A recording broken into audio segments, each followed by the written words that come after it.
muy funcional, muy aplicado a lo que realmente necesitamos y lo que desde la parte osteomuscular nos va a servir realmente. Si tienen dudas, las pueden ir haciendo en el transcurso de la clase, no las guarden para el final que a veces les olvida, no importa que interrumpan, la idea es que traten de entender los conceptos más básicos de los que vamos a hablar hoy en esta clase. Ustedes ya vieron toda la parte anatómica de columna, ¿cierto? Entonces ahí no vamos a quedar realmente mucho. Ustedes en este momento tienen eso más fresco que cualquiera, entonces simplemente vamos a mencionar algunos detalles. Entonces ya todos sabemos que la columna vertebral funciona como segmentos separados, pero también funciona como bloque, ¿sí? Vamos a hablar de principalmente las tres regiones más significativas de la columna y desde la parte semiológica y patológica vamos a empezar hablando de la columna lumbar. La columna lumbar, debido a la gran representación en patología que tiene, lo que ustedes más van a ver en consulta desde la parte de columna es columna lumbar. La lumbalgia es una causa muy frecuente de consulta médica. Entonces, por eso vamos a iniciar hablando de columna lumbar, porque tiene mucha implicación desde la parte fisiopatológica. Luego vamos a hablar de columna cervical, que es la que mayor movilidad tiene. No tiene tanta patología como la columna lumbar, pero igual por su movilidad la biomecánica es interesante de entenderla. Y la columna torácica realmente, como tiene una movilidad muy poca y está supeditada a la movilidad de los otros dos segmentos, realmente de ella no hay un concepto específico que mencionar en biomecánica, entonces nos vamos a enfocar en las otras dos. Entonces todos recordamos que son 33 vértebras y sumamos incluso las sacrococcígeas.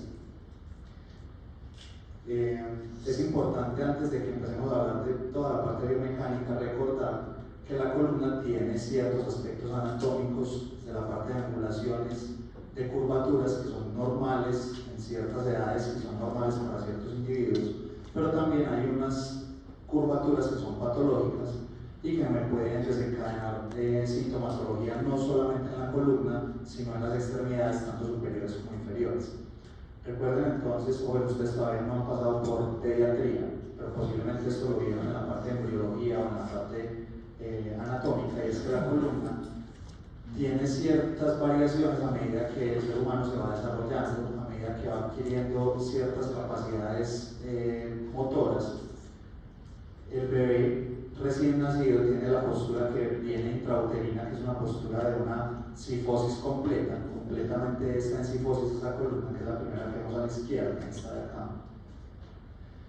Luego, cuando el bebé empieza a hacer el levantamiento de la cabeza, que eso ocurre en los primeros 3 meses y luego se va desarrollando, empezamos a ver que ya hay unas curvas más definidas, se produce una lordosis en la región cervicodorsal y todavía sigue habiendo una cifosis desde dorsal hasta lumbar. Entonces todavía no ha adquirido realmente la postura normal del adulto o del niño ya desarrollado completamente. Y ya cuando empiezan a caminar, cuando estamos en bipedestación, normalmente adquirimos las curvaturas normales que debe tener la columna para estar erguidos y para mantener esa posición antigravitatoria. Entonces aquí vemos que ya una columna bien desarrollada tiene las curvaturas que ustedes posiblemente ya han visto. Tenemos una lordosis cervical no muy pronunciada, una cifosis dorsal y una lordosis lumbar. Entonces esta es la alineación normal que debe tener la columna y que se adquiere luego de pasar por todos estos procesos que acabamos de mencionar. Entonces obviamente ustedes en un niño recién nacido, si lo evalúan, hacen una imagen por X o Y razón, van a encontrar que esas curvaturas todavía no se han desarrollado. Y esto lo vamos a ver obviamente en una imagen lateral, ¿sí? Estas son vistas laterales de la columna vertebral. Todas las adaptaciones las vamos adquiriendo a medida que, como les decía, vamos ganando condiciones motoras y vamos ganando obviamente lo que tiene que ver con la marcha normal del ser humano en la bipedestación.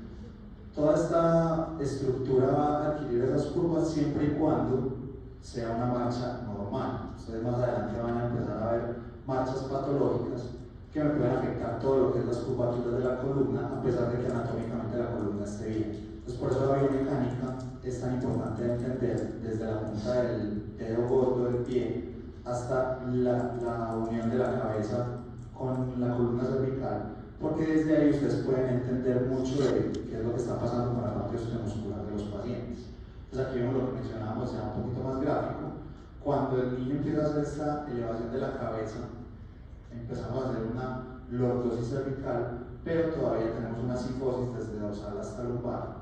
Ya cuando empieza la bipedestación, ya estas curvaturas empiezan a adquirir la fisionomía o la forma normal que vamos a ver el resto de la vida, pues, por decirlo de alguna forma. Ustedes saben que a medida que avanzamos en la edad también empezamos a hacer una sifosis dorsal más pronunciada, y por eso ustedes ven a algunas personas, adultos mayores ya muy encorvaditos, pero eso es normal por la carga axial que ha tenido que cargar la columna todo el tiempo.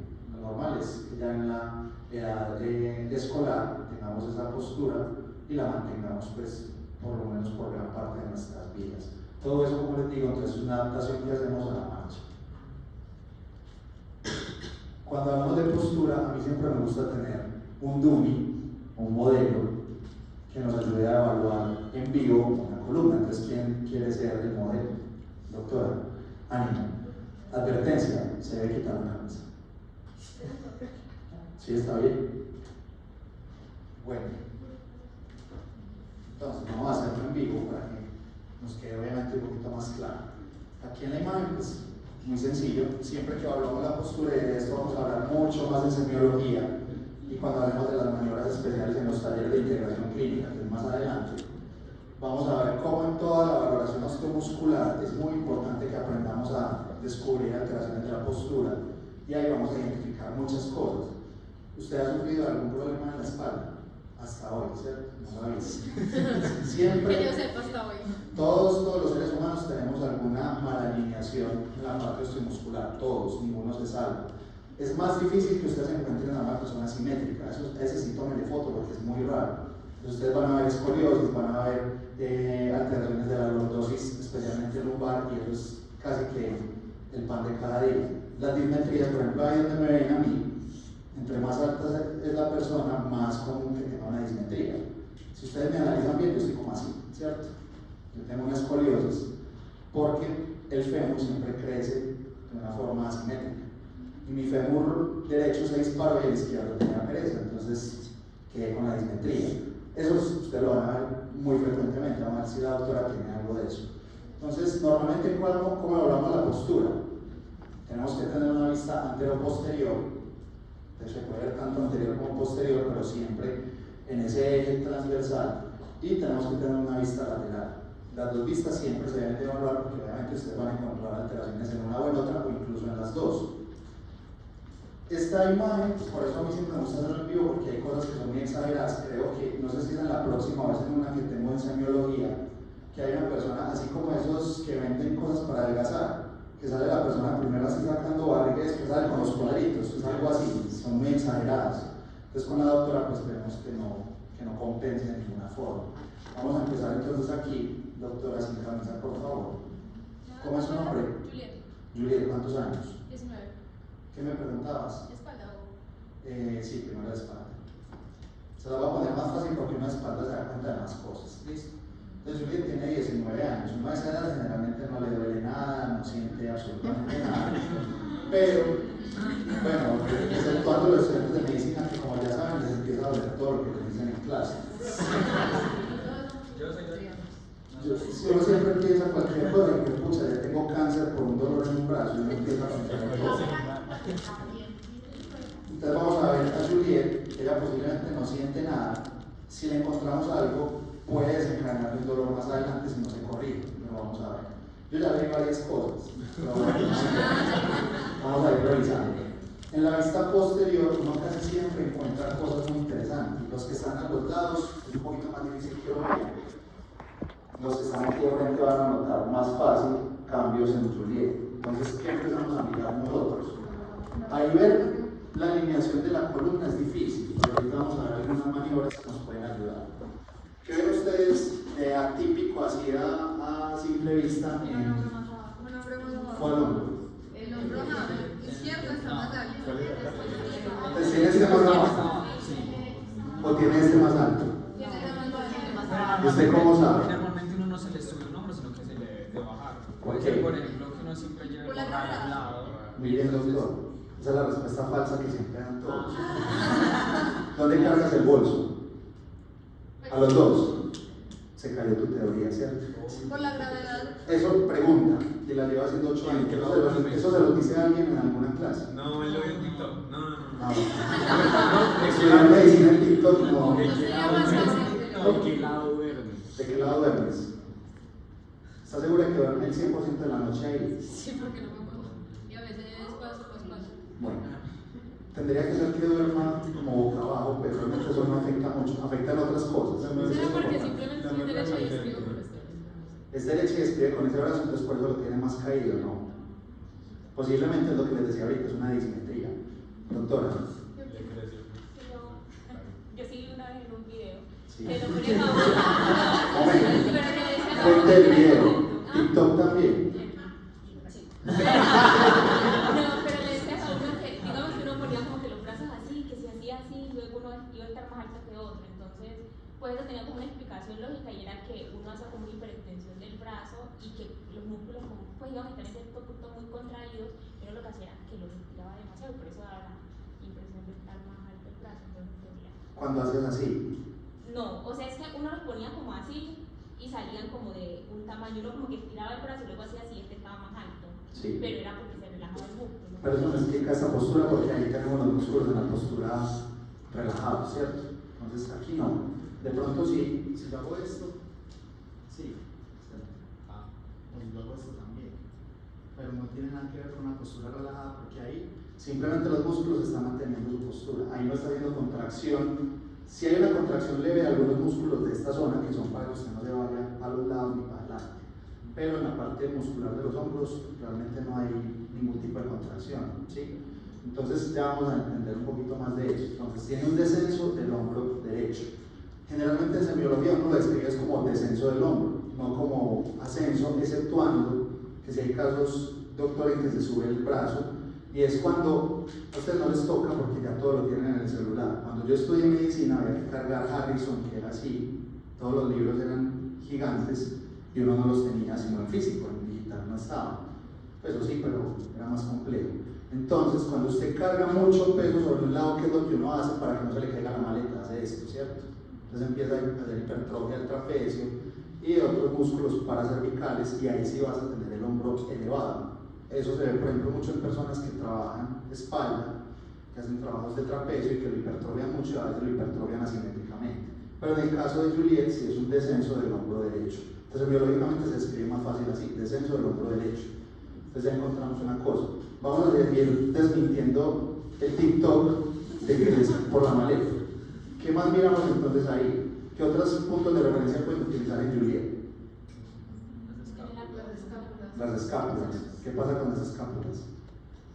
Entonces vamos a buscar los bordes inferiores de las escápulas. Permiso. Entonces palpo esta y palpo esta. ¿Cómo está? No, la derecha está. Esta está más abajo. Miren que estoy en los bordes escapulares. Entonces, ¿será que la maleta le tumbó la escápula? No creo tampoco.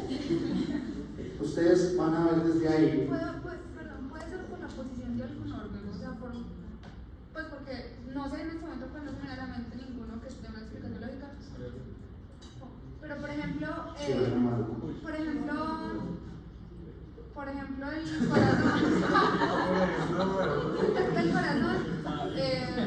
hace que el pulmón, uno de los pulmones baje. Pues también puede ser por eso, por la posición de algún órgano. Sí, pero ya hasta llegar a mover toda la parte musculoesquelética es muy difícil. Tal vez si uno habla de una megalia muy grande, digo, ya no, eso no es normal. Y la lexia, pues, y la lexia no se encierra, ¿no? Hueles como a caño. ¿Cómo cierran la puerta? Bueno, sigamos. Sigamos para que terminemos más rápido y se me este dolor. Muchachos, no, pero eso es un dolor de cañería, no es un ser humano. Porque ese ser humano está jodido. Muchachos, miren, ahí de espaldas, ustedes pueden notar las curvaturas de la cintura de Juliet. ¿Qué ven en las curvaturas de la cintura? ¿Qué ven? Tiene una curva así.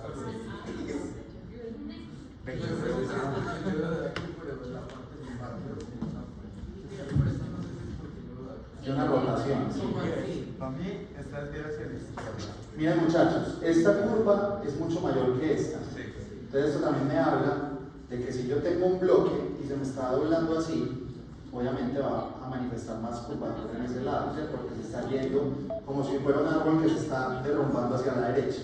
Entonces ahí vemos más razones de esa escoliosis, ¿sí? Entonces ella realmente no es por la maleta que tenga esta curvatura. Si ustedes siguen de ahí para abajo van a encontrar más cosas, pero estamos en columna. Simplemente les menciono, pliegues glúteos, fosa popltea, hay personas muy delgadas o especialmente las mujeres donde se ven los agujeros sacros también pueden estar desbalanceados. Entonces ahí ya tenemos una alteración del lado derecho, donde todo el lado derecho está más bajo que el izquierdo. Pero a ver, esos agujeros, pues los pelitos son los del sacro. Sí. Y eso porque se ve por menos grasa ahí. Sí, porque es una zona donde generalmente la piel es delgada, no hay masa muscular ahí. A veces hay masa grasa, por eso digo yo que en las personas más delgadas, porque es una zona donde realmente no hay acumulación de otro tipo de tejidos, cuando uno es sano, pues. Doctora, de frente, por favor.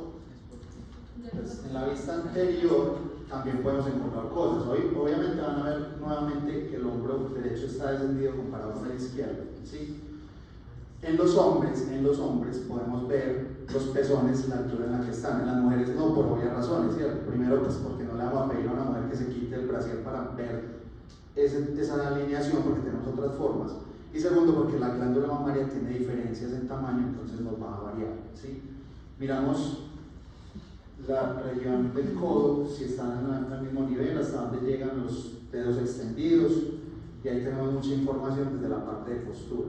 Todo eso nos va a hablar de la vista antero-posterior de la columna, pero les decía, de la espalda, que aquí podemos entonces, si uno traza con los dedos la región de la columna hasta abajo, se va a poner un poquito más rojo y uno puede ver, le pide que haga como una maniobra de Adams, que se flexione hacia adelante sin doblar las rodillas, baja el tronco, más, y ustedes desde atrás pueden ver si tiene un componente rotacional, ¿cierto? Entonces ella sí tiene un componente rotacional, que eso también explica un poquito de esa dismetría que tiene. Ahora,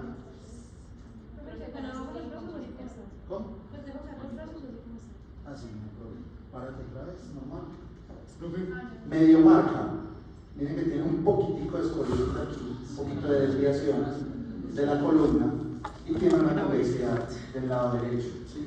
Entonces ahí miren que ya tenemos varias cosas de la dimetría. Puede que ella, esa escoliosis que hizo, la hizo compensando la dimetría que tiene, pero es algo leve para que no te preocupes. ¿Listo? Entonces, aquí ya encontramos que tiene dismetría, que tiene una escoliosis leve y que tiene un componente rotacional. Todo eso no se preocupen, que eso lo van a aprender más en semiología, espero pues que lo aprendan en semiología. Pero entonces miren que desde la parte de postura podemos encontrar varias cosas. Ahora te vas a voltear de lado mirando hacia allá. Y en la vista lateral, ¿cómo ven las curvaturas?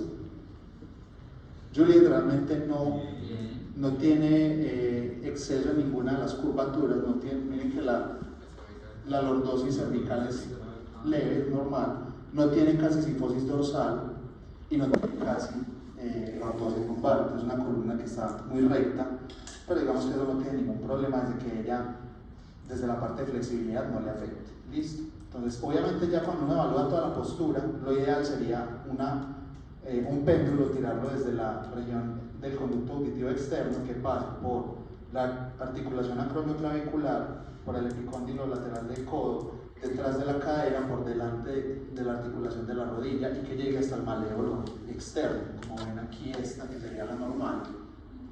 Entonces la idea es uno trazar un péndulo o ver a la persona con un posturómetro, que es una regla que se pone detrás del paciente y así les queda más fácil. Pero digamos que a grandes rasgos en la vista lateral se ve bien. ¿Listo? Listo, Julieta, muchas gracias. Entonces miren que ahí desde la parte de esa parte inicial de la postura ya ustedes tienen mucha información de cómo está biológicamente la columna. ¿Quién se preocupa poner esto también? No tienen ciego. Bueno.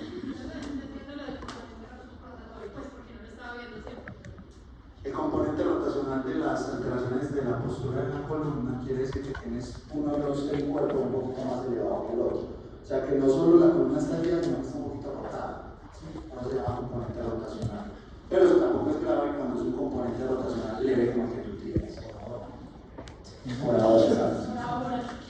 Entonces bien, columna lumbosacra Vamos a empezar, como les decía, por la parte lumbosacral porque tiene un alto índice de patología, de morbilidad. Y aquí van a encontrar ustedes muchas de las causas de las patologías por las que le van a consultar los pacientes de columna.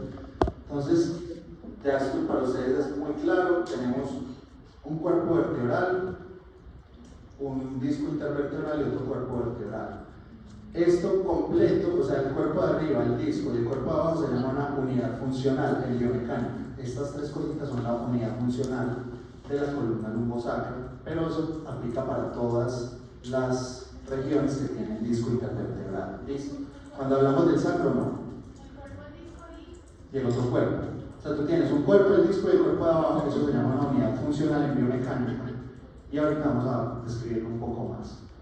¿De qué están hechos los discos intervertebrales?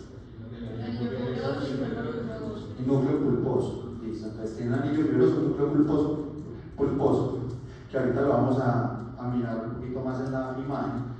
Y realmente, ¿para qué me sirve la columna? ¿Para qué le sirve a uno la columna? Para soportar todo el peso. Pues para caminar no. para mantener la postura. Sí, ¿para qué más? Exacto. Y entonces, ¿dónde termina la médula? El ego En el E1. Entonces, ¿para qué me sirve el E4 del E5? Ya no me protege la médula. para correr el caballo. ¿Para qué? Para caballo. Exacto. Pues ahí todavía tenemos raíces, ¿cierto? Y esas también hay que protegerlas. Entonces, la columna, hacia grandes rasgos, tenemos una región anterior, que son los cuerpos, que simplemente me sirven para soportar carga axial, para amortiguar. Y tengo una región posterior, que es la que me va a servir para proteger todas las estructuras nerviosas, ¿sí? Esa es básicamente la función de la columna. Obviamente de ahí se desprenden más cosas, pero eso es a grandes rasgos para lo que me sirve. Miren la unidad funcional. Entonces aquí tenemos el cuerpo, un disco y el otro cuerpo. Ustedes pueden describir todo la parte biomecánica desde este punto de vista y vamos a ver cómo en diferentes unidades funcionales me puede cambiar un poco la biomecánica, especialmente en columna lumbar y columna cervical. Entonces, esto es una unidad funcional, por si se me ocurre preguntárselos en el examen, que creo que lo tienen la otra semana. Es una cosa muy sencilla: cuerpo, disco y cuerpo. ¿Para qué sirve el disco intervertebral?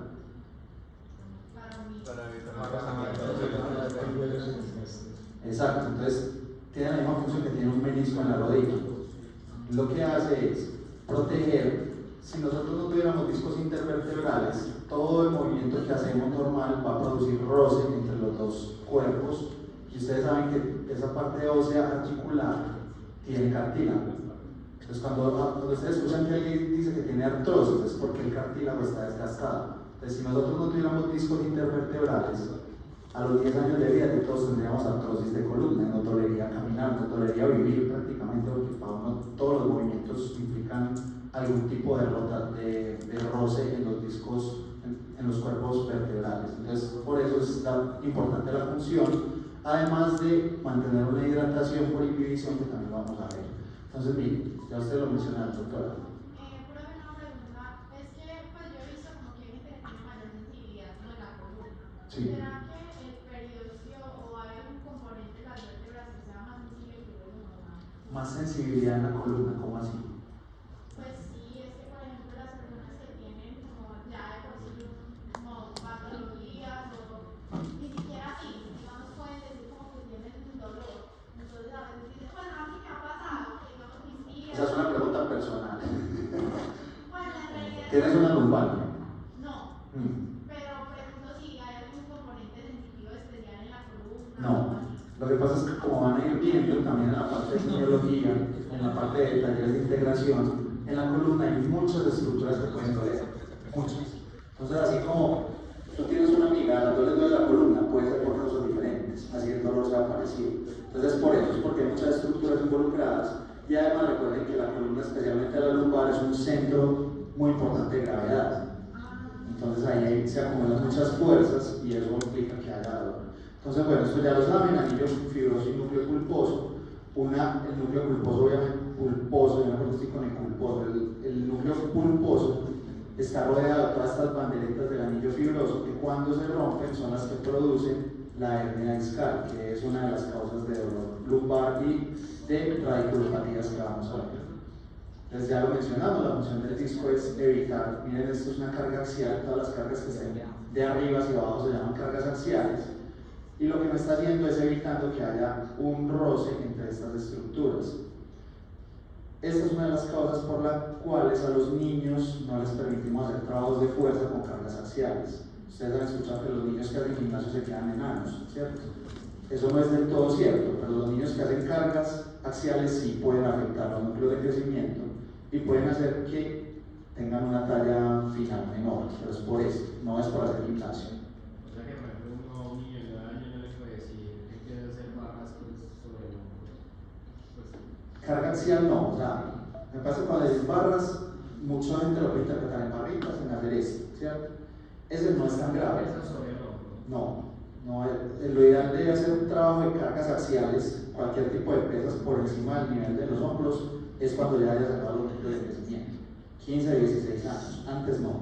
Pero antes sí pueden hacer trabajos, digamos que de aprender la técnica. Entonces pueden trabajar con una barrita sola de poco peso y eso no lo va a afectar. Pero ya cuando le metes peso para trabajar hipertrofia, que son pesos grandes, del 70-80% de la repetición máxima, eso sí puede afectar la talla final.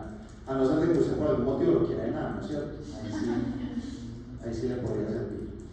Entonces miren, la función del disco, y ya mencionamos entonces la función de la región posterior.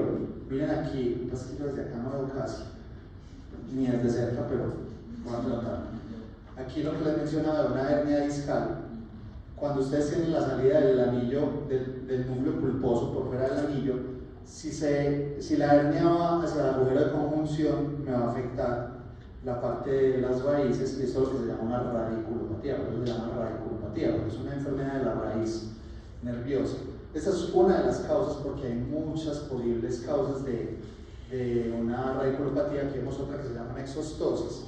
Una exostosis simplemente es una formación atípica de hueso que me puede salir también hacia el agujero de conjunción. Cualquier tipo de afectación que me ocupe espacio en el agujero de conjunción va a producir una radiculopatía. También vamos a ver lo que se llama espondilolistesis, que aquí no hay, pero cuando ustedes tienen una espondilolisis es una fractura, pero se llama lisis, de la pars articularis de un cuerpo. Si esto se rompe aquí, el cuerpo se puede desplazar hacia allá o hacia acá.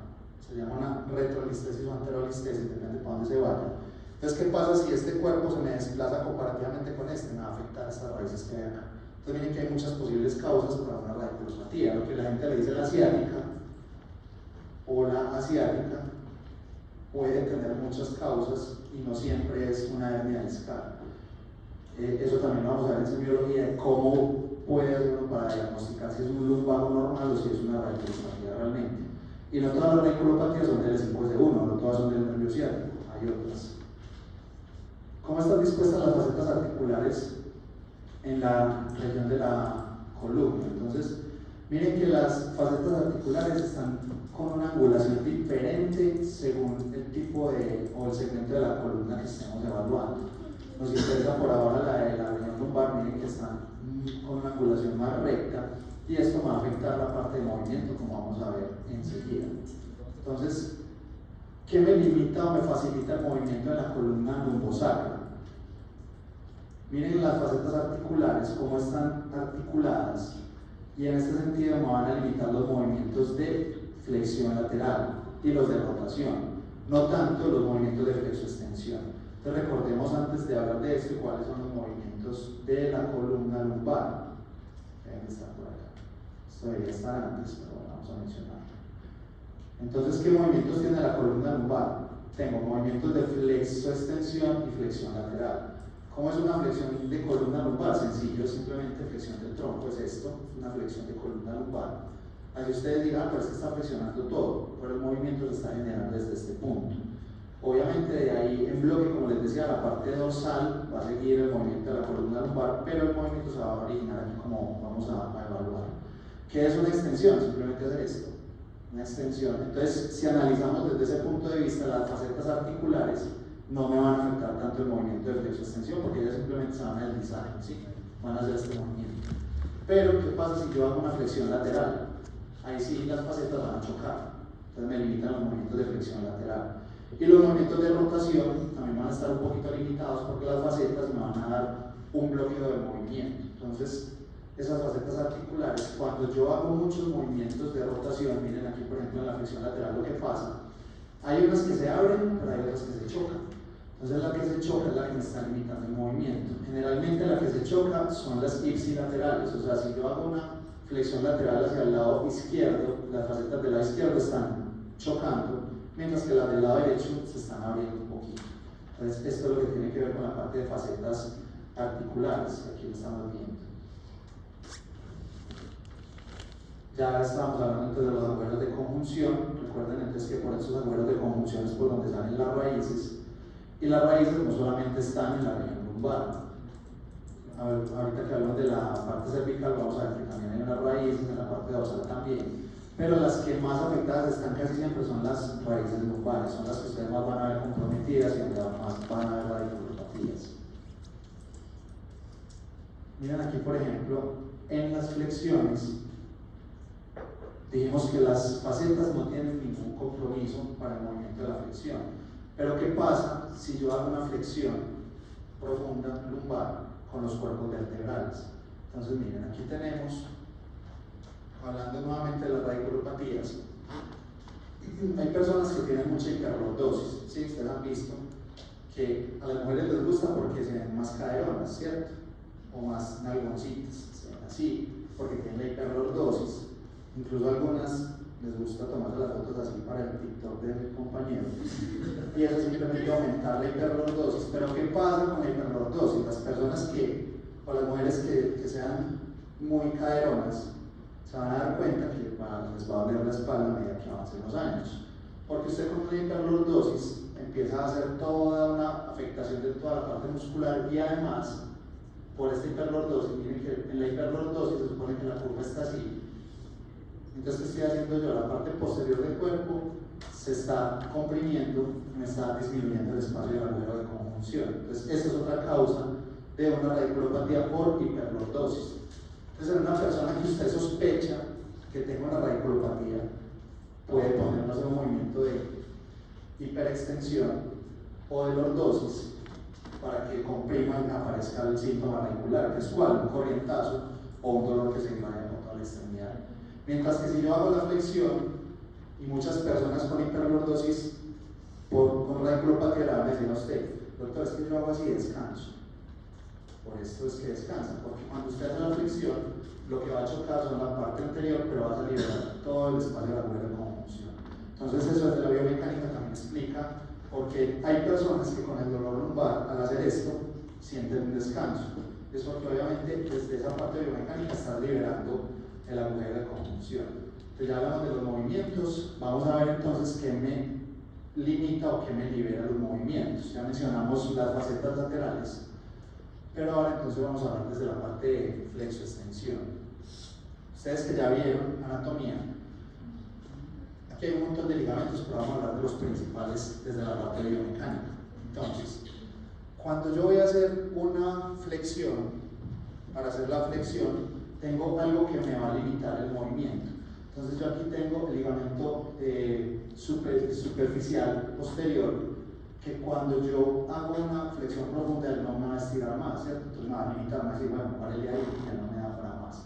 También tengo otro ligamento que viene por acá, que bueno, aquí está el ligamento longitudinal posterior, que también va a limitar ese movimiento, porque pues, cuando yo hago la flexión se va a estirar. Entonces va a llegar un punto en el que ya no me va a dejar hacer más flexión. Y como habíamos mencionado, pues en parte toda la parte articular de las facetas pues también tiene un límite y tiene una cápsula articular facetaria que la ven aquí. Recuerden que esas articulaciones tienen cápsulas, están cubiertas por un tejido ligamentario que también va a limitar el movimiento. Yo no puedo estirar la cápsula infinitamente. Entonces, todas estas estructuras que vienen en la parte posterior van a limitar el movimiento de flexión. Al contrario, entonces el movimiento de extensión, ¿cómo lo voy a limitar si yo hago esto? Pues primero cuando yo empiezo a hacer esto, ¿qué pasa con las facetas? Va a llegar un punto en el que por física pues, van a chocar y no van a dejar que usted siga haciendo el movimiento. Y aquí aparece entonces el antagonista de este, que es el ligamento longitudinal anterior, que viene por toda la parte anterior de los cuerpos. Entonces aquí tenemos que este también va a llegar a un punto en el que no va a dar para más extensión. Si ustedes comparan ya en este sentido, por ejemplo, el ligamento superficial posterior va a estar laxo, ¿sí? Porque aquí ya estoy haciendo el movimiento contrario. Igual pasa con todos los que ya mencionamos. Miren que aquí los ligamentos interfacetarios van a estar laxos porque yo lo que estoy haciendo es una extensión. Entonces es muy sencillo. Los que están en la parte posterior me limitan la flexión y los que están en la parte anterior me limitan la extensión. Eso desde el punto de vista de la movilidad flexo-extensora de la columna lumbar. Ya la de la flexión lateral la mencionamos, que tiene que ver con las facetas. Bueno, esto es interesante porque ¿cuál es el ángulo normal de movilidad, doctora? Profe, una pregunta. Sí. Las personas pues son contorsionistas, me imagino que tienen esa capacidad como de extender y flexionar mucho la columna. ¿Eso se podría considerar patológico o solo se considera patológico si hay dolor? Depende. ¿Cómo uno limita eso? Depende. ¿De qué depende? Entonces, ustedes han visto en el semáforo a alguien que se dobla para todos lados por pedir moneda, ¿cierto? Sí, por eso puede ser CGI, pero bueno, digamos que sí. Entonces, esos pacientes, porque son pacientes, pueden tener enfermedades del tejido conectivo, que son patologías que afectan la parte del colágeno y eso hace que sea más laxo, eso se llama una hiperlaxitud. Que de hecho, si comparamos hombres y mujeres, ustedes son más laxas que nosotros, entonces ustedes son capaces de hacer otros movimientos que nosotros no. Hasta ahí es lo normal. Cuando ya usted sufre de Ehlers Danlos o síndrome de Marfan o esas patologías que me afectan al tejido conectivo, esos que son capaces de meterse el pie por acá y doblarlo, etc., eso ya es patológico. Sin embargo, la flexibilidad es una capacidad condicionante, o sea que yo la puedo trabajar como la fuerza y la resistencia. Esas personas que son capaces de hacer una abducción completa, que yo ni en sueños voy a ser capaz de lo que está ahí llego, ya de ahí me desgarro, tienen un entrenamiento de flexibilidad y articular que les permite hacer eso. Entonces, hasta cierto punto puede ser entrenable, pero ya los que tienen problemas de tejido conectivo sí son patológicos, entonces por eso depende. Sin embargo, aquí vamos a hablar de los ángulos normales, los que tenemos casi todos. Bueno, los que tienen casi todos, porque yo no alcanzo muchos de esos ángulos. De todas formas, a lo que voy es que no siempre es patológico que una persona, por ejemplo, usted diga que la reducción es de 180 grados en el hombro y llegó a 178, entonces está enfermo, ¿no? Vamos a aprender que muchas veces, especialmente por ejemplo en el trabajo mío, que yo trabajo con fútbol hace años, fútbol profesional, los futbolistas son muy tiesos, demasiado tiesos. Para la flexión, para todo, no son capaces de hacer movimientos, pero es que el fútbol no es un deporte de flexibilidad realmente. Entonces vamos a ver que eso no implica patología, doctor y doctora.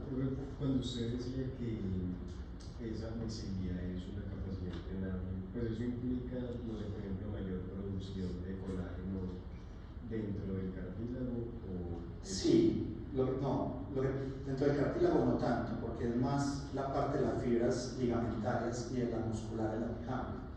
Pero eso, como todas las capacidades condicionantes, si vos lo entrenás, o sea, si vos todos los días desde hoy decís, bueno, voy a mejorar mi reducción, la vas a mejorar, porque cuando uno hace el entrenamiento las fibras rompen y cambian, igual que cuando haces un trabajo de hipertrofia. Entonces, eso sí cambia. Lo que pasa es que si vos de nacimiento sos tieso, no vas a ser el bailarín de ballet más elástico del mundo, ¿sí? Es como si vos coges a Usain Bolt, que es un corredor de 100 metros planos, y lo pones a correr maratón. Él me va a ganar a mí, pero no va a ser récord mundial como es en potencia. Entonces es entrenable, pero también depende de las capacidades innatas de la persona. Entonces, por ejemplo, una mujer se va a ver más suelta bailando ballet, aunque hay unos hombres que se ven muy sueltos pues bailando ballet, pero una mujer se va a ver mucho más suelta porque ya de por sí es más laxa que el hombre. ¿Listo? Doctora. Disculpen, ¿me voy a repetir, por favor? ¿Los ligamentos posteriores limitan flexión o no? Flexión. Entonces, hágase de cuenta que usted le pone una cinta acá atrás. Entonces la cinta está bien pegada y si usted hace esto, ¿qué pasa? La cinta va a tratar de limitar. Si te la pones acá, te va a limitar para la extensión. ¿Listo? Entonces estos ángulos que van a ver, estamos hablando de la normalidad. ¿Cuánto es lo normal que yo tengo de flexión de columna lumbar? Póngale. 180. 180. O sea, meto la cabeza entre las el famoso candado, pues. 90. 70, 90. De 70 a 90. Más de 90. Más menos de 90. Bueno, Menos de 90. ustedes han visto esa del semáforo que hace la contorsión, no. Está bien, sí. Les voy a dar un dato que para ustedes va a sonar muy raro, son 45 grados. Dios, la mitad de ese ángulo. Ahorita les voy a explicar por qué, pero deberíamos primero esto. Uno empieza a dañar. Son 45 grados y ya van a ver. Ustedes pueden decir, pero es que el profe dijo que 45, entonces yo soy muy teso porque lo hago 90. Pero ya van a ver que para este movimiento yo ya no estoy haciendo flexión de columna, estoy haciendo otras cosas. Por ejemplo, mi sacro ya se elevó, ¿sí? Ahorita lo vamos a ver en una imagen.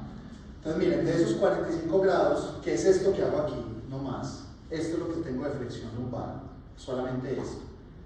De esos 45 grados, ¿dónde está la mayor parte del movimiento? Aquí, entre el E4 y S1. El 80 al 90% del movimiento se produce en esta zona. Eso también me explica lo que hablamos ahorita con la doctora. ¿Por qué les duele tanto la columna en esta parte? Aquí está la carga, el centro de gravedad y además es la zona más móvil de la columna lumbar. Entonces aquí es donde más va a tener hernias discales, espondilolistesis, espondilolisis, etcétera, etcétera. Este otro 10%, pues ellos dicen, esto se movió para allá, vamos para allá, ¿cierto? Obviamente por bloque se van a mover, pero la movilidad entre estos cuerpos es muy poco, es muy poquita. Miren que entre estos, del L1 al E4 es casi que el 10%, es muy poco. Entonces toda la parte de la carga de movilidad está en este sentido. Y este S1 está aquí subrayado porque, por lo que vamos a ver, espero que en la próxima diapositiva, donde se va a entender lo que les acaba de explicar. Hola. Una pregunta, es que el lumbago, creo que así llaman comúnmente, ¿el lumbago es más común que sea para un lado o que a ambos? No, es que es muy variable, porque es que el lumbago es un diagnóstico sindromático. Cuando usted dice una persona tiene lumbago, no sabe qué tiene, ¿cierto? Simplemente que lo duele la región lumbar. Pero puede ser, si es una radiculopatía, le va a doler es un lado. Si es una afectación de un músculo cuadrado lumbar, le va a doler es el lado del músculo que está afectado. Y si se raya como hasta las piernas, ¿qué puede ser? Una radiculopatía. Pero eso, como les digo, no se adelanten mucho, que eso lo vamos a ver en semiología. Pero una radiculopatía es, si yo comprimo una raíz de un nervio, ¿para dónde va el E5S1? Va hasta la punta del dedo gordo, ¿cierto? Porque el E5 es elevar el dedo gordo y el reflejo aquiliano es el segundo, entonces todo eso se me va a ver afectado. Entonces yo puedo sentir el dolor que va hasta abajo, hasta el talón, ¿sí? Creo que cuando una persona tiene una radiculopatía y le dicen que tiene osteofitos, Osteofitos. ¿eso qué significa? Los osteofitos son una consecuencia de la artrosis. Cuando tú tienes mucho desgaste, se empiezan a formar como partecitas de hueso que son atípicas por ese mismo desgaste. Eso se llaman osteofitos. Pero eso es algo, pues, digamos que es un hallazgo incidental que no tiene que ver directamente con la radiculopatía, a no ser de que ese osteofito se cree dentro de la cuerda de conjunción y ahí sí me afecta el espacio. ¿Listo? Entonces, miren, nuevamente, movimientos de flexión y flexión lateral. La flexión aquí, pues, sí la pusieron muy restringida, 40 grados, normalmente son 45, y las flexiones laterales son de 20 a 30. Ojo que volvemos a lo mismo, la flexión lateral es esto. Ustedes me pueden decir, pero yo hago esto, pero miren todo lo que hice yo para hacer eso. Yo aquí hago 30 grados, pero si yo compenso, hago una flexión de rodilla, flexión de cadera, puedo hacer más. Yo puedo agacharme a coger algo así, pero ya ahí compensé con un montón de cosas. Lo mismo pasa en la flexión anterior, que es, pensé que era esa diapositiva, pero bueno, ahí lo explicamos desde la parte lateral. La rotación de columna. La rotación, para uno poderla medir bien, lo ideal es que lo hagan en una silla, 15 a 20 grados, que es este movimiento de rotación, porque aquí también estoy compensando, ¿sí? Entonces en la silla yo trato de no compensar la pelvis, sino que sea solamente la rotación de columna. Es de 15 a 20 grados solamente. Es un movimiento que desde la parte semiológica no me va a dar tanta información realmente. Pero una pregunta. Sí. Bueno, no sé si es una pregunta, pero por ejemplo cuando uno se estira o se dobla así, se traquea la espalda, eso es malo. Pues, que no, que suena como... Siempre que usted se busque traquear, depende de lo que esté pasando. A los que les gusta tanto traquearse los dedos, en los dedos sí tenés básicamente un choque de estructuras óseas. Cuando usted se los traquea, está produciendo una artrosis a largo plazo. Entonces después llegan a los 45 años con los dedos así, y no, yo no sé por qué, si yo nunca he sufrido los dedos, Y uno lo ve en consulta, no, yo nunca sufrí de empieza a traquearse los dedos. Realmente es un panorama muy exagerado, pero puede pasar. En la columna es un poquito contrario porque muchas de las cosas que traquean en la columna son musculares, no articulares. Sí, porque pues normalmente uno como que busca, si está en una misma posición, uno como que se estira, traquea. Sí, pero ahí lo que está haciendo es estirando el músculo de contractura, me está mucho tiempo. Aquí la compañera está preguntando si la quiroplastia tiene una qué. Los quiroprácticos que Depende. Lo que pasa es que, a ver, yo no me puedo meter en el terreno de otros, ¿cierto? Eso ustedes saben que es una pseudociencia, ¿sí? Realmente la quiropraxia tiene evidencia en algunas cosas, pero ustedes van a leer estudios, casi todos son estudios hechos por quiroprácticos, ¿cierto? Entonces ellos dicen, no, esto es lo máximo. Entonces realmente eso hay que cogerlo con pinzas. Hay personas que les sirven por lo que les acabo de decir, cuando son cosas musculares. Pero usted manda a un paciente con una espondilopatía a un quiropráctico, posiblemente se lo acaba de tirar, entonces depende. Cuando son cosas musculares o cosas que no tienen implicación intraarticular, puede que sirva. Pero si ya tienes un problema, por ejemplo, radicular, puedes afectar más la raíz, entonces eso depende. Bueno, esto ya no sé por qué cruzar, ya lo vimos, las flexiones anteriores y laterales. Aquí el ligamento longitudinal posterior que ya mencionamos, que es limitante para qué movimiento, Para la flexión. para la flexión. Más allá de eso, esta imagen es para que entendamos otra razón, doctora, de por qué me duele en esta zona y por qué, como tú dices, hay más sensibilidad ahí. Miren el ligamento longitudinal posterior en la anatomía, ¿lo vieron? sí. Y les mostraron qué pasaba con él en el L5. No sé. Entonces miren, él viene cubriendo todo el cuerpo vertebral en la parte posterior, pero a medida que llega a la columna lumbar L1 empieza a disminuir su grosor. Cuando llega al L5 es menos de la mitad de lo que era en L1. Entonces en esta zona yo tengo menos protección de ese ligamento longitudinal posterior y por eso también tengo más patologías en esta zona. Entonces este es un factor muy importante de la parte fisiopatológica, pero eso es algo que uno no puede controlar. ¿Sí? Simplemente nos está explicando desde la biomecánica por qué. Cuando yo hago mucha flexión o hago trabajos que implican mucha flexión o hago cargas axiales en flexión, pues cuando levanto cargas así, por ahora uno le dice que con las rodillas que baje la espalda recta. Cuando yo hago esto, tengo más riesgo de sufrir la región lumbar porque miren lo que pasa. Entonces ahí no tengo alguien que me ayude a sostener esa flexión anterior. El eje de estabilidad de la columna, entonces ya dijimos que en este punto, el E4, el E5, E1 es donde más movimiento hay, ¿sí? Donde más tengo actividad, digamos que osteoarticular y muscular. Y este ángulo que se forma entre el sacro y el E5 me va a dar ese eje de estabilidad de la columna. Este ángulo, como vamos a ver, también me explica por qué yo hago más movimiento de flexión del que realmente creo que estoy haciendo. Lo que vimos ahorita, yo hago 45 grados solamente, eso era lo que les quería explicar. Entonces, ¿qué pasa con las personas que están diciendo, ah, pues que cuando yo me agacho a coger algo del piso o para otras cosas de adultos, soy capaz de hacer más de 45 grados, ¿cierto? Entonces, esto es el movimiento normal de la columna lumbar, 45 grados. Pero ¿qué pasa si yo empiezo a mover la pelvis o a rotarla con la columna? Yo aquí tengo los mismos 45 grados, así parezcan ya 70, no es que miren la pelvis donde va. Y aquí llegué a 90, pero miren la pelvis cómo está. Eso se llama el ritmo lumbopélvico. Y eso lo van a ver también en hombro, cuando veamos biomecánica de hombro, el ritmo escapulohumeral, que es que la escápula también me ayuda a este movimiento de 180 grados. Yo solo puedo hacer 120 grados de abducción, pero como la escápula me hace esto, yo soy capaz de llegar hasta 180. Lo mismo pasa aquí. El doctor que dijo 180 grados tampoco es tan descabellado. Hay personas que pueden bajar más porque son capaces de hacer más rotación pélvica. Entonces, tampoco 180 pues, pero sí.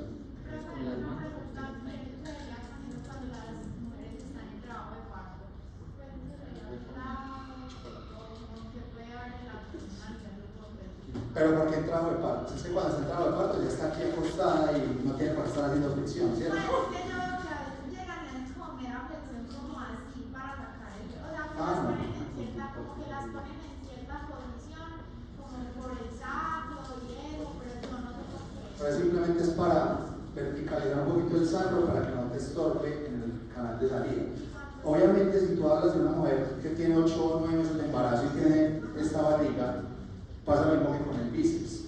Yo cuando tengo de flexión del bíceps, hay personas, los fisicoculturistas tienen un bíceps aquí gigante y no les da para hacer más flexión de acá. Pero no pasa con una mujer, tengo una barriga acá, eso es biomecánica, pero es física simple, ¿cierto? Yo tengo una pelota que no me deja bajar acá, obviamente no voy a poder hacer más flexión, pero eso tiene una explicación desde la parte pues, mecánica, que tengo algo aquí que me limita el movimiento. Y eso pasa, por ejemplo, nosotros vemos a los futbolistas en la flexión, cuando tienen mucho isquio sural, o en el bíceps cuando tienen mucho bíceps, es lo mismo, es algo mecánico que me limita el movimiento, pero ahí tienes una explicación clara, ¿cierto?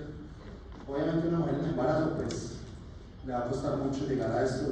Imagínense para llegar a los 180 que dice el doctor, imposible, ¿cierto? Doctor. ¿Qué tan posible es que el ligamento longitudinal posterior se rompa? Pues si se rompa por su unión al hueso sacro, pues en ese punto, o es muy eso es muy raro y es más de traumas de alta energía. Eso no lo ves realmente con un movimiento simple porque si el movimiento dependiera del solo, si el cuerpo es el único que limita el movimiento, sí. Pero para vos tener ese tipo de traumas, ¿qué tiene que pasar? Él no es el único que me limita este movimiento, sino también los cuerpos vertebrales. Pues cuando vos tenés un trauma en flexión profunda muy intenso, puede que haya fracturas de los cuerpos o aplastamiento y ahí sí se rompe el ligamento. Pero realmente yo nunca he visto eso, ni escrito ni doctor. Hay un ejercicio que es muy frecuente hacerlo mal. Por ejemplo, el muerto. Sí. Entonces, como alinear el peso, pero por la forma de la columna, como a flexionar un poco. ¿Qué pasa con el ligamento ancho? Como bajan bien, sino que se acostumbran a hacer una flexión de. Entonces lo que estás haciendo ahí es metiéndole una carga superior a toda la parte muscular posterior de la región lumbar principalmente. Entonces ahí, si sumas todo lo que dijimos, centro de gravedad, ligamento longitudinal posterior más corto, mayor riesgo de espondilolisis, mayor riesgo de listesis, de radiculopatías. Entonces vos lo que estás haciendo es sometiendo a la columna a una carga donde puede hacer desplazamientos, cizallamiento, entonces cizallamiento y eso es lo que produce las afectaciones, o incluso más común es un desgarro muscular, ¿cierto? Porque no es, realmente, aunque el ejercicio es bueno, la espalda o la columna no está hecha para hacer ese tipo de cargas, para hacer ese tipo de cargas, entonces por eso hay tanta lesión en ese tipo de ejercicio. Hay que ser muy juicioso en la carga que se tiene que hacer y en el tipo de movimiento, doctor.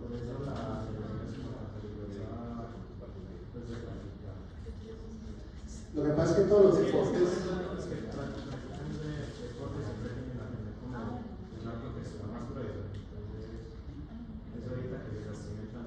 pero eso es por el mismo contexto del deporte, ¿cierto? Porque es un deporte de potencia, entonces vos tenés mucha masa muscular. ¿Usted ha visto cómo son los maratonistas? Están parados en las ganas de vivir, ¿cierto? Y todos son de Kenia o de... ¿cuál es el otro?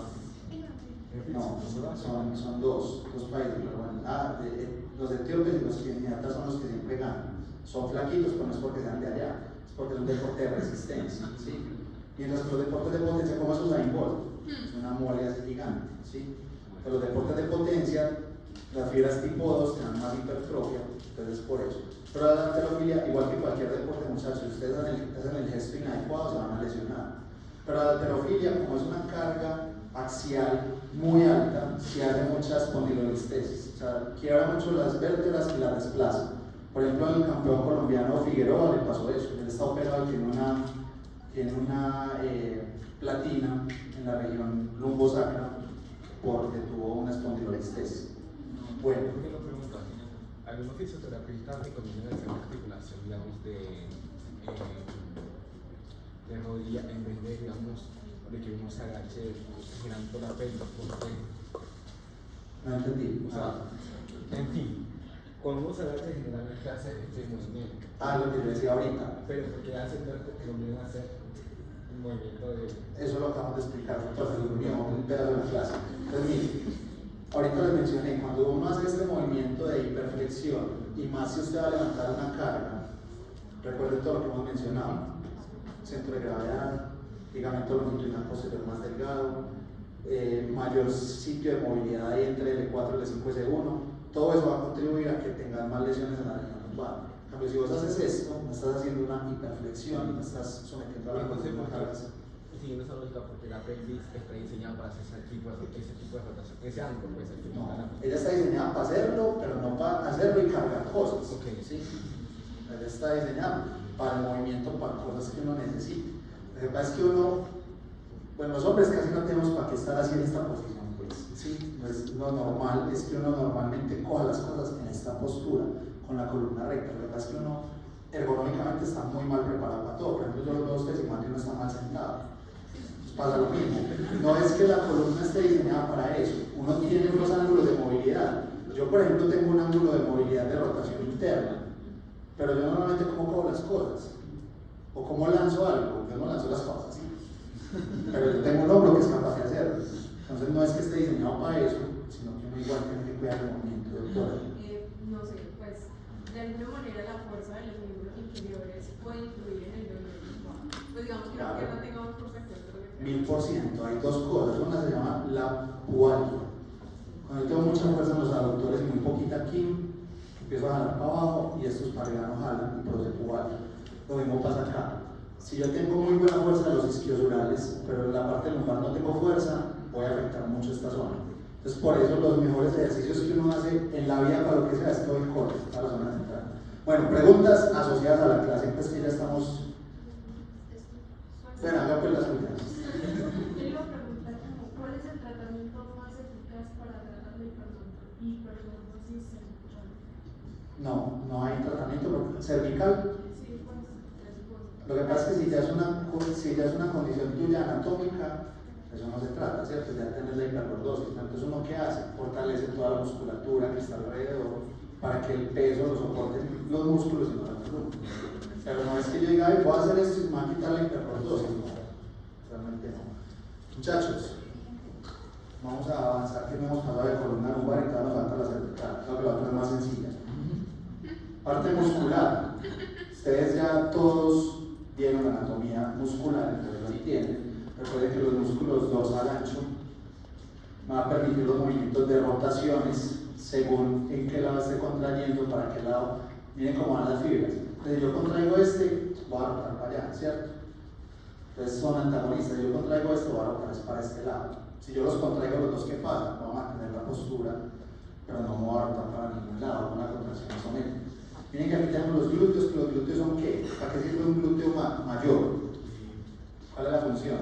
Mantener la pelvis. No, ¿para qué sirve? ¿Cuál es su función? Para sentarse, ¿no? No, Para no es para sentarse. Pues no es para sentarse, sino para hacer como. Si yo no tengo glúteo, si yo estuviera en la tuberosidad isquiática, me puedo sentar igual. Pues sí se puede sentar, pero le causa dolor.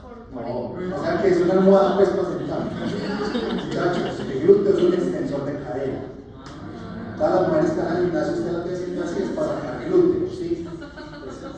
A pesar de que es un extensor de cadera, es para sentarse, ¿no? Voy a acabar rápido. Glúteo mayor es un extensor de cadera. ¿Qué tiene que ver con la columna? Se los acabo de mencionar.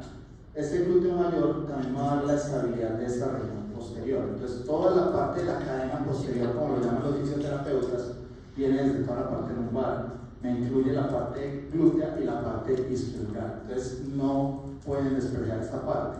Cuando una persona tiene dolor lumbar, también tiene que trabajar la fuerza glútea. ¿Listo? Y todos los glúteos. También la parte del glúteo medio, que es un abductor y es un estabilizador de la cadera, pero no va a servir para la columna. Los músculos erectores de la columna son muy importantes para el fortalecimiento, como les decía ahorita, con el core.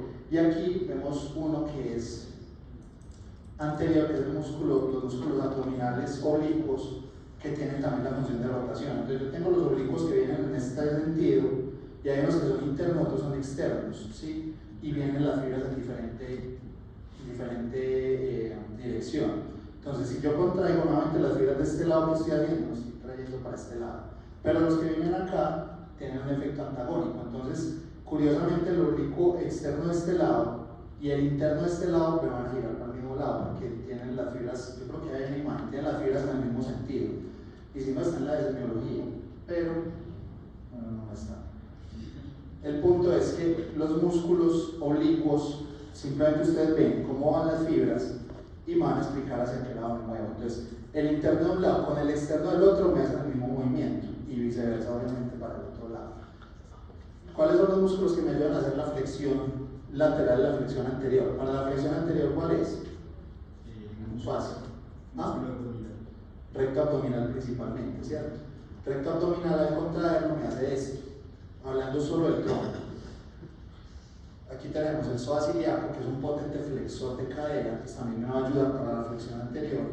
Aquí lo vemos separado, el psoas ilíaco, y el músculo cuadrado lumbar, que este es uno de los que más debe de todo el mundo, en la región posterior.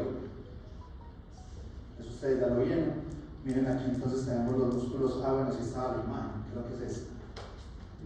Y aquí tenemos los flexores y los rotadores, ya hablamos de que los flexores anteriores son los rectos abdominales, pero miren entonces en este caso cómo van las fibras de los músculos, entonces la fuerza no es la que tienen los profundos.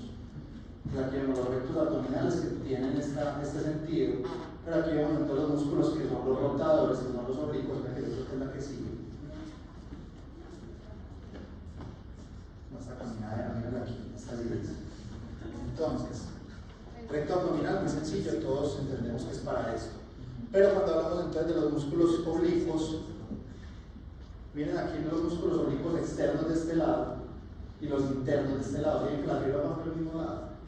Entonces, el externo de acá con el interno de acá me hacen el mismo movimiento. Entonces, al contraer el de allá que viene así y el interno que viene así, va a hacer esto. Ahora, para la rotación para el otro lado pasa lo mismo.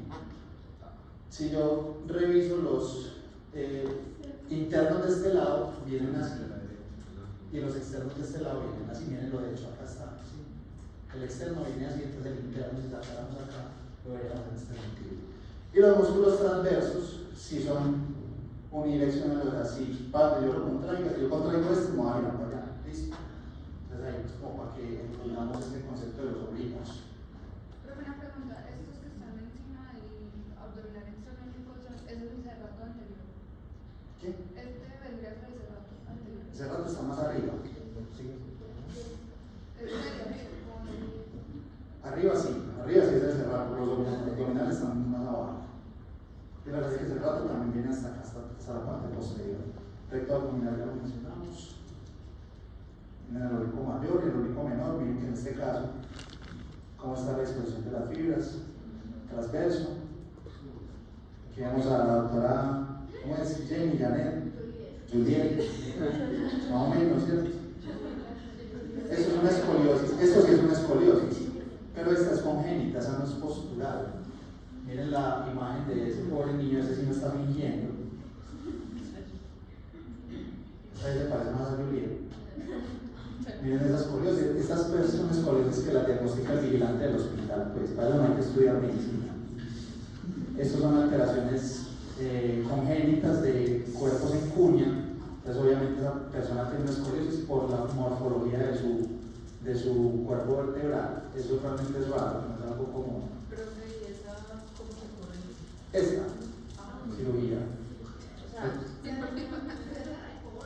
Sí, pues, o sea, como Nada, se pone simplemente yo no soy cirujano, mi especialidad es clínica 100%, pero usted pone aquí un fragmento, un injerto óseo para tratar de acomodar nuevamente. Solo es que eso se tiene que hacer cuando la persona está muy pequeña, pues cuando es un niño, porque si no después va a hacer un montón de compensaciones musculares que es muy difícil de corregir, aunque se puede hacer pues, pero le va a costar más el trabajo de terapia. El jorobado, ¿cierto? La cifosis dorsal. Muchas de estas cifosis, muchachos, especialmente las que se describen en el siglo XVIII y XIX, tienen que ver con un mal que se llama el mal de Pot, que es por una tuberculosis ósea que producía una hipercifosis dorsal. Pero hay pacientes así, ¿cierto? Hay personas que usted ven así y que son, pues es su normalidad, que son muy maletonas, porque tienen una hipercifosis y esto puede dar dorsalgia, pero la dorsalgia no es tan común como la lumbalgia. Miren aquí lo que les mencionaba, las hiperlordosis, que ciertas razas tienen más predisposición a la hiperlordosis, como vemos ahí pues, en este paciente, y esa hiperlordosis sí produce mucha lumbalgia y produce mucha radiculopatía. Hola. Sí, la obesidad generalmente tiene muchos problemas osteomusculares porque usted se derrumba hacia algún lado. Entonces los obesos tienden a hacer o una hiperlordosis por el peso que se les va hacia adelante o por compensar hacen la hiperlordosis lumbar. La hipercifosis por el peso, la hiperlordosis por compensación. Y en la parte de rodillas pues se derrumban en váligo o en barro. Ustedes generalmente los muy gorditos casi siempre tienen una de las dos. Varo que es no caballo, ¿cierto? Valgo no caballo. Y el varo que es el corchete o el garetas.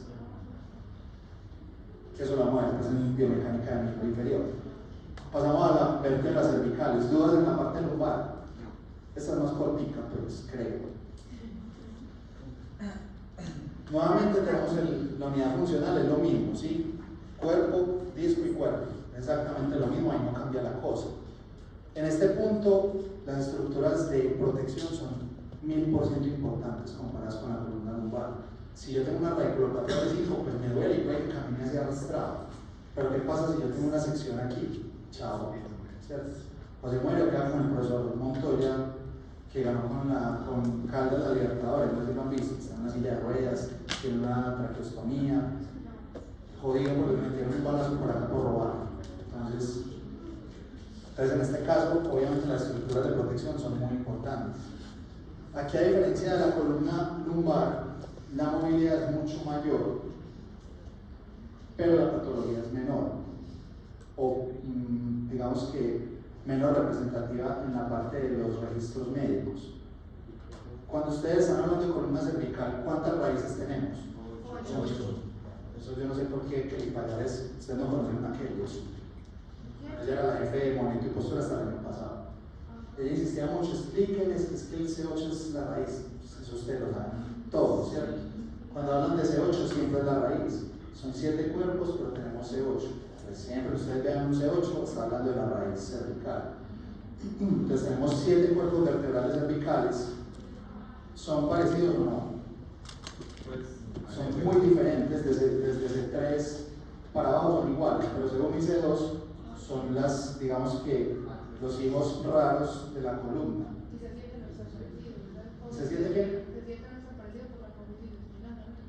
C7 sí tiene una apófisis espinosa mayor, pero digamos que es simplemente un hermanito hipertrofiado. ¿Sí? En cambio, C1 y C2 sí son muy diferentes, porque tienen unas condiciones distintas. ¿Qué movimientos tengo en la columna cervical? Entonces, en la columna lumbar dijimos que tengo flexión, extensión, flexión lateral y rotaciones. ¿Qué tengo en la columna cervical? Exactamente lo mismo, ¿cierto? Entonces, la columna cervical tengo la flexión, la extensión, que es el movimiento del sí, la flexión lateral y la rotación, que es el movimiento del no, muy sencillo. Tengo los mismos movimientos que tengo en la columna lumbar, pero tengo unos ángulos mucho mayores. ¿Cuánto es la flexión de columna cervical? Y no digan 180. 40. Ah, no, cervical. Tiene que ser cervical. Flexión es mayor a Como 70, ¿no? No, 60. por ahí 60, por ahí 90. 12. 90.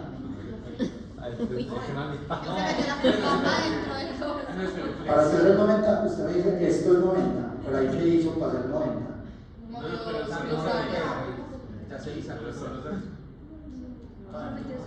45, sí. No, yo no muy poquito, por ahí 20, por ahí 20, ¿no? 45. Ustedes aquí están viendo 10 y 25.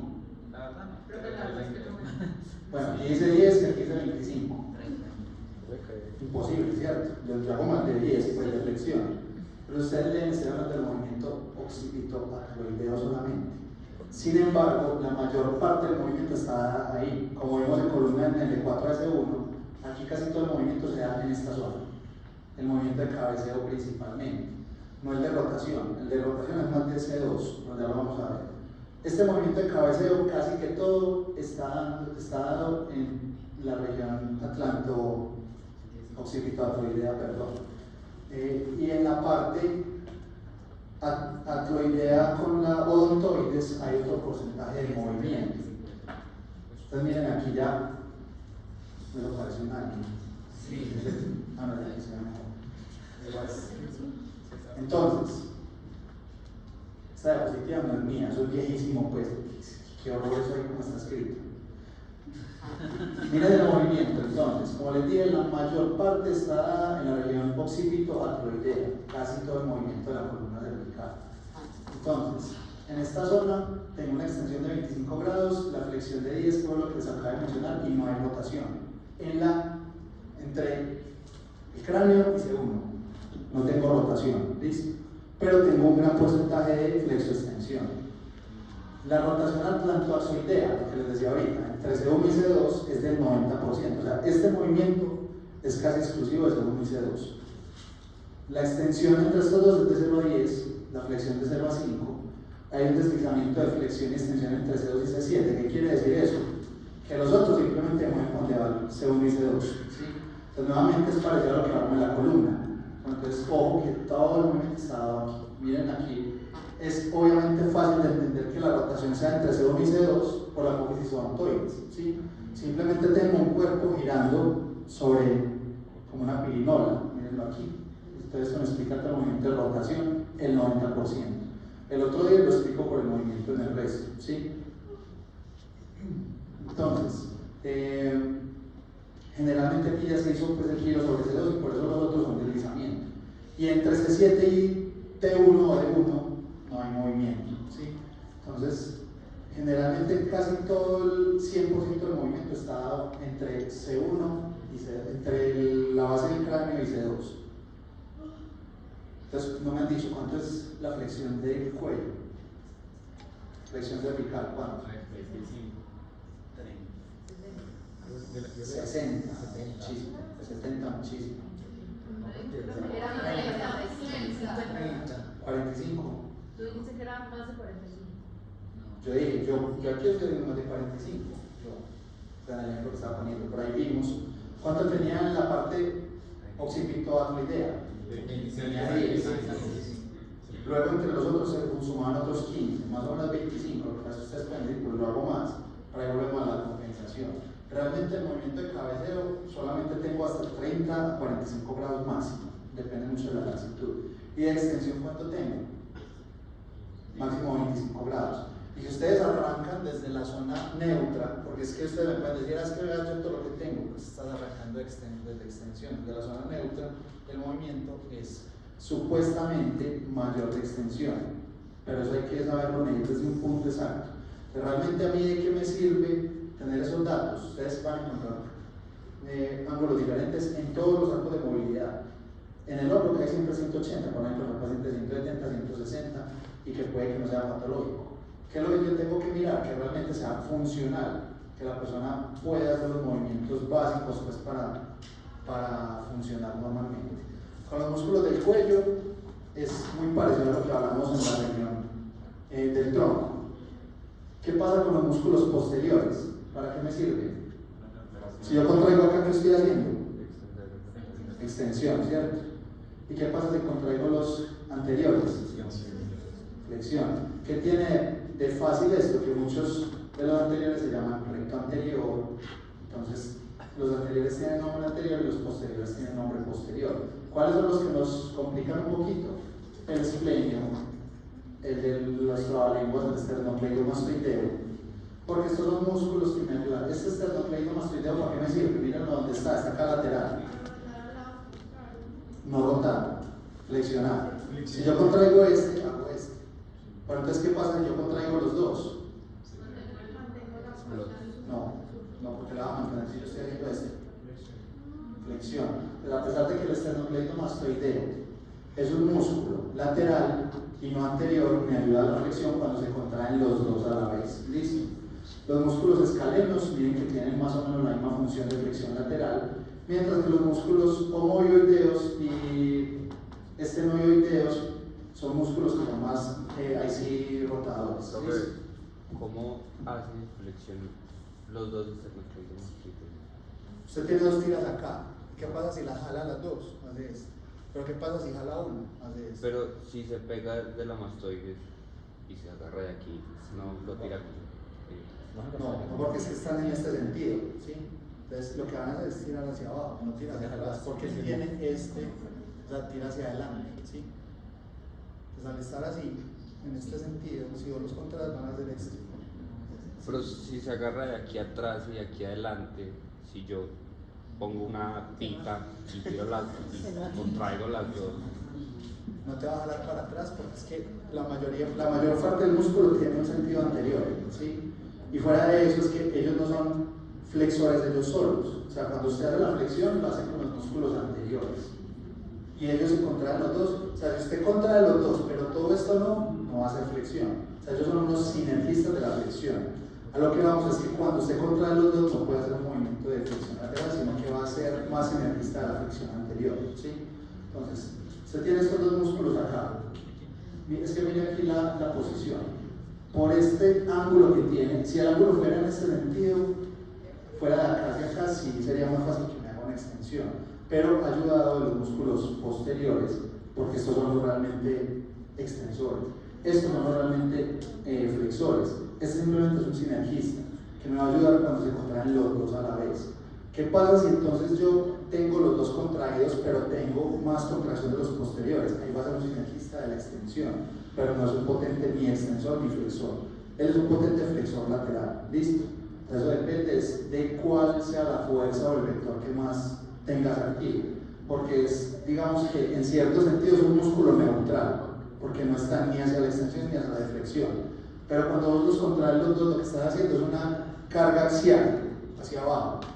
¿De quién va a depender cuándo se va? De los otros que están haciendo la fuerza. Entonces es un sinergista para las dos cosas.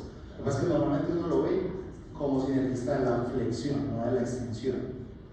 Bueno, entonces con esto pasa algo muy parecido a lo que veíamos en la parte de músculos centrales. Dermatomas. ¿Qué me puede ocasionar una radiculopatía en la región cervical?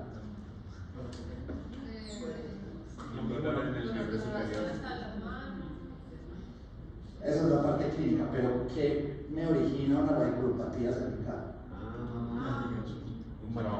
Eso es muy bueno y eso lo van a ver ustedes mucho. ¿Qué es el latigazo? El movimiento de las energías cinéticas de voluntad cervical. Exacto, es un movimiento de aceleración. Esa aceleración que lo van a ver con mucha frecuencia en los accidentes de tránsito, donde el paciente al hacer el choque con el cinturón de seguridad hace este tipo de movimiento.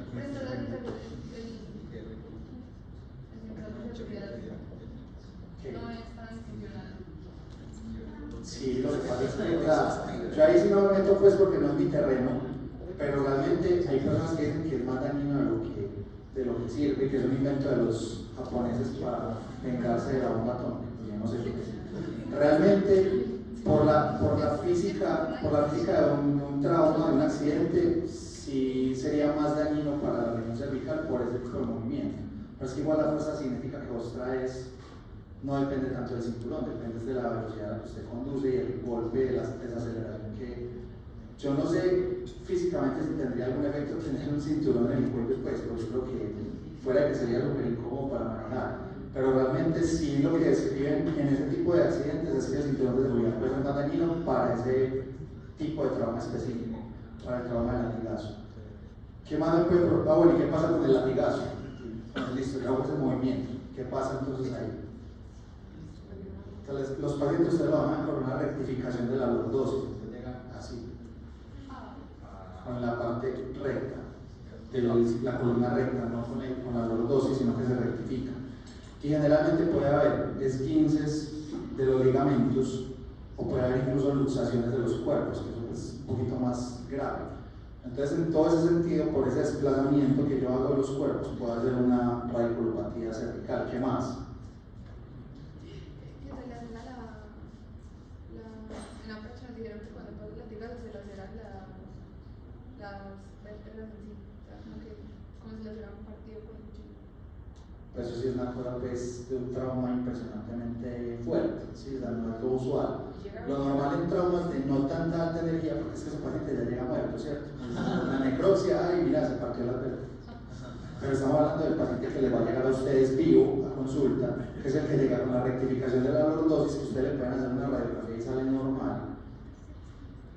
A veces, si tienen radiólogo donde están trabajando, les puede decir que tienen un leve desplazamiento del tal cuerpo. Pero en la parte clínica lo que me interesa es, ustedes ven rectificación de la lordosis, o sea, que ya no es la lordosis, sino que está así plano. Incluso ustedes en la radiografía eso se lo van a escribir, rectificación de la lordosis, pero lo importante es la parte clínica del paciente. Entonces, para para eso tenemos los dermatomas. Ya ustedes esto lo conocen, ¿cierto? ¿Para qué es un dermatoma? Para saber a nivel de dónde esté, pues un daño, saber en qué nivel está. Es una representación sensitiva del nivel de daño neurológico que tenga el paciente, ¿sí? Esta es una parte clave en la valoración osteomuscular. Esto no se lo aprende uno realmente, uno lo aprende para el examen y después le olvida. Pero es que esto uno lo puede tener, pues, ya ustedes todo lo tienen en el celular, ¿sí? Hay cosas que uno sí se aprende, que son los reflejos osteotendinosos, de qué tipo de raíz me está hablando, eso lo vamos a ver en semiología. Entonces, en la parte cervical solo tenemos 3. Bueno, de hecho tenemos más que en la lumbar tenemos 2 nomás, que es el reflejo patelar y el aquiliano. En la parte cervical tenemos 3, que es el reflejo bicipital, el tricipital y es el estilo radial. Tengo 3 reflejos que me hablan de lesiones específicas de C5, C6 y C7. Pero para los otros yo no tengo reflejos. Entonces, ¿yo qué tengo que hacer? Evaluar con los dermatomas a ver a qué tipo, a qué niveles que tengo yo el daño. ¿Listo? Entonces, la columna cervical, muy importante conocer hasta C8 todos los dermatomas o tener pues la imagen para uno poder saber qué tipo de daño puede tener el paciente. ¿Qué otras cosas me pueden dar radiculopatía? Neoplasias, masas que hagan infiltración a nivel cervical. Generalmente lo vemos más en cáncer de estómago, cáncer de mama, cáncer de tiroides, que puedan hacer metástasis a la zona cervical. O cualquier otro tipo de masas como lo que se llama ahorita una exostosis, que es mucho más rara en la región cervical. En la parte cervical, muchachos, también se puede ver la espondilolistesis que les mencioné ahorita, o la espondilolisis, pero son congénitas. Entonces los pacientes muchas veces no tienen síntomas y no tienen riesgos asociados, porque es algo que el paciente nació con él y hizo compensaciones y generalmente no se opera. Ustedes a veces lo encuentran como un hallazgo incidental, que hacen una radiografía porque un paciente tiene X o Y cosa pues, en la consulta y ustedes ven que tiene una espondilolisis a nivel de alguna vértebra cervical. Eso es congénito casi siempre, porque las cargas axiales no se viene el peso para esta zona, se va para la región lumbar y por eso no me va a quebrar pues, en ese punto. Si hay espondilolisis traumáticas, pero eso ya no tiene que ver con la biomecánica, sino con el golpe o el trauma que tenga el paciente, doctora.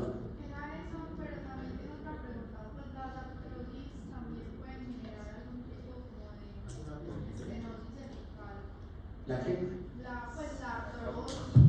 Sí, lo que mencionamos ahorita, si usted tiene osteofitos que están ocupando los agujeros de conjunción, pero eso es muy raro. Ya cuando no tiene espondiloartropatías, sea de tipo reumatológicas, por ejemplo, sí puede ocasionar ese tipo de afectaciones, pues de las enfermedades pues, de otro tipo, más del tejido conectivo o de la parte artropatías directamente. Muchachos, ¿dudas o preguntas? Nada.